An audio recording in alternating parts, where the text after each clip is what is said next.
Good evening, everybody. I bring you greetings from the Motnhly liver transplant team. For today's evening, we'd like to present a complex late post-transplant course, and we want to highlight the necessity of a multidisciplinary recipe for successful outcomes. So, to quote Phil Jackson, who's a very noted baseball coach, the strength of the team lies in each individual member. The strength of each member lies with the team. With this concept, we wanted to proceed with our case and to discuss how we manage this complex patient.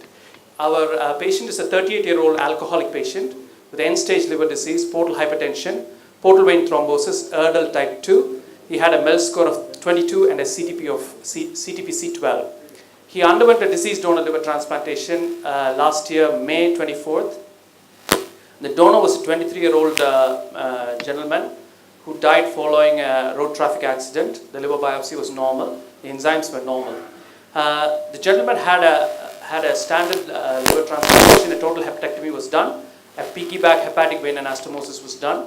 The portal vein was anastomosed by a jump graft to the superior mesenteric vein.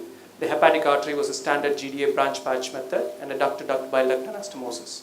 The total ischemic time was 6 hours and 40 minutes. With a warm time of 40 minutes. The ICU stay was 7 days. Hospital stay was for 30 days. We used reperfusion steroids, methylprednisolone 500 milligrams, which is our standard protocol. And he had a triple immunosuppression regimen with tacrolimus, myfortic, and steroids. Pretty much everything was normal. He had patent vasculature on serial ultrasound, and he returned home on day 30. So an uneventful disease donor liver transplantation done for a patient with portal vein thrombosis.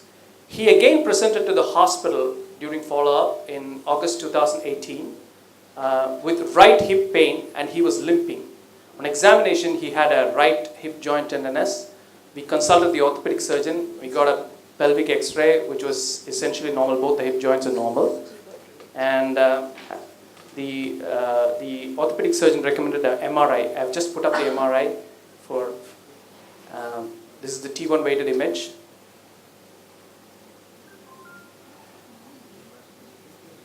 Any comments? I'll also play the T2 weighted image.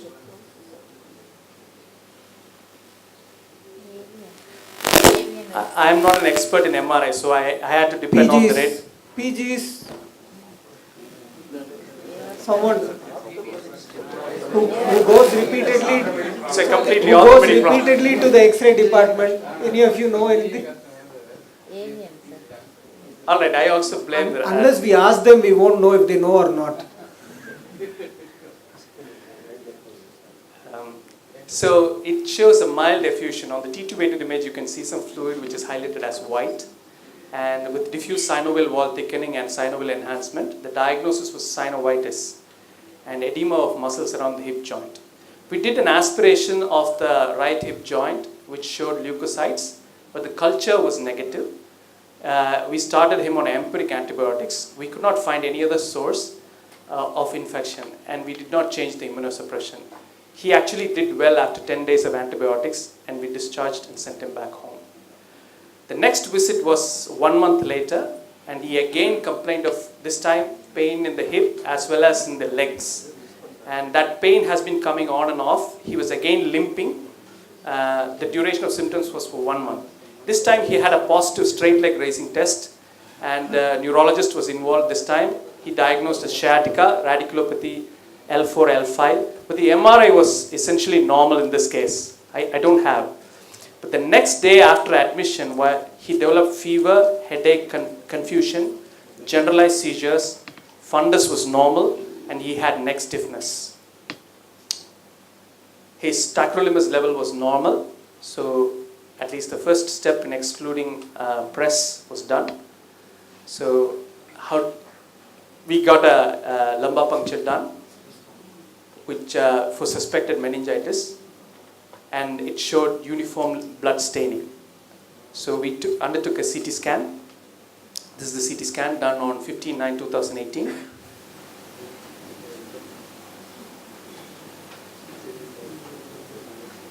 Any comments?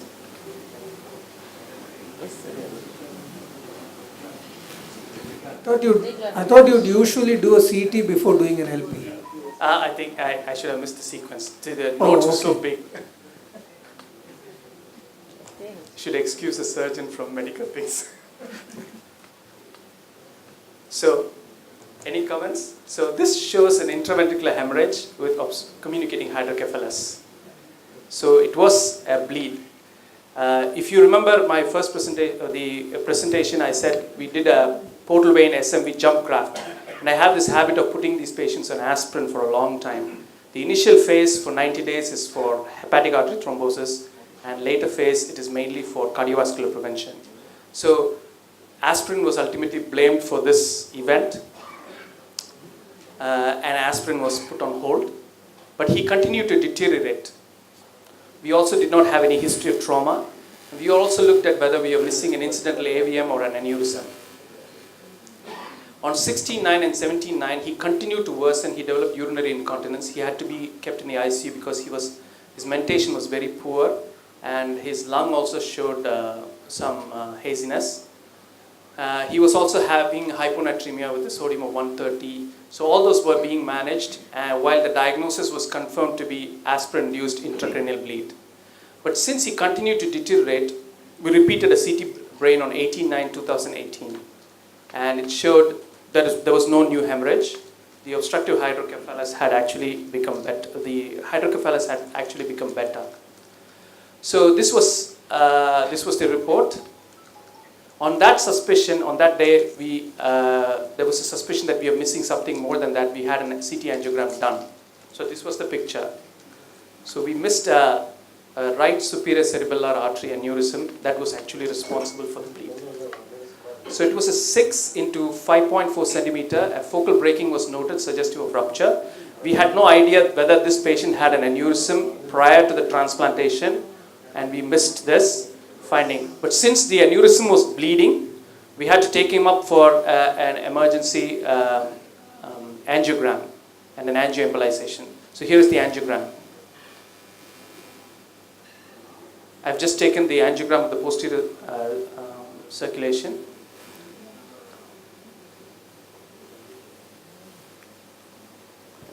I have some more images. Any comments from the seniors, PGs? I can show you one more picture on this.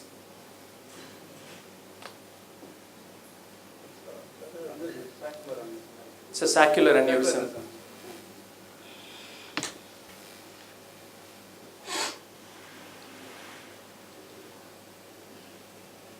This was after the embolization, post-embolization. So we did the embolization. That was not unusual. What is very unusual was that once the interventional radiologist saw this picture, he said, this is a mycotic aneurysm. This is a peripheral aneurysm. The circle of Willis is normal. And he said, right on the table while he was doing the procedure, he said, get an echocardiography done. So we had a transthoracic echocardiography done, which was essentially normal. So we got the cardiologist to do a TE.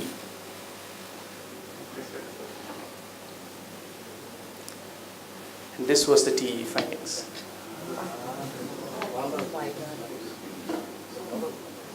And another view of the thrombus. The cultures were actually negative in this situation. We actually started on empiric antibiotics and antifungals. And the patient refused. This was an aortic valve vegetation, which actually requires surgery. The patient refused to have surgery and got discharged again, medical advice. We actually dropped the immunosuppression to tacrolimus monotherapy. He did not do well at home. He was from Tirupati. He was a hotelier. And the next month, he came back for surgery. The echo showed a large mobile mass in the aortic valve. An aortic valve replacement was done. The Medtronic open pivot valve and the cardiopulmonary bypass. The aortic valve culture showed Aspergillus flavus. And he was started on dual antifungals, amphotericin B and voriconazole. He also developed postoperative herpes zoster. He was given valacyclovir, and he did pretty well after that. He continued to be on tacrolimus monotherapy. The graft function has been surprisingly stable on monotherapy. He's on warfarin, and just before discharge, we had another echo done. We found small vegetation on the mitral valve, and we had to continue voriconazole for up to a year now. He's continuing to improve. This was the photograph taken 2 weeks ago. And these are the number of consultants who are actually involved in the care of the patient. It was really a large number of people who put in their effort to make that difference in that particular patient. We just did the transplant. It was an uneventful, small contribution towards the life of the patient, but a lot of people actually played a role in bringing the patient back to life. The most important lesson for us, medically we found that if you find a myocardic aneurysm, it will be in the periphery. And if you find a myocardic aneurysm, the source is usually in the heart. And if you grow cultures of aspergillus, you must look for vegetations in the heart. Those were medical lessons, but the most important lessons were for us to manage the transplant program. It requires multidisciplinary expertise so that one transplant team alone cannot manage something as complex as a liver transplantation. And it should never develop as an isolated entity. Neurology, critical care, cardiology, and infectious diseases are essential services for successful outcomes in liver transplantation. And I want to reiterate by saying, if you want to go fast, you have to go alone. And if you want to go very far, you have to go together.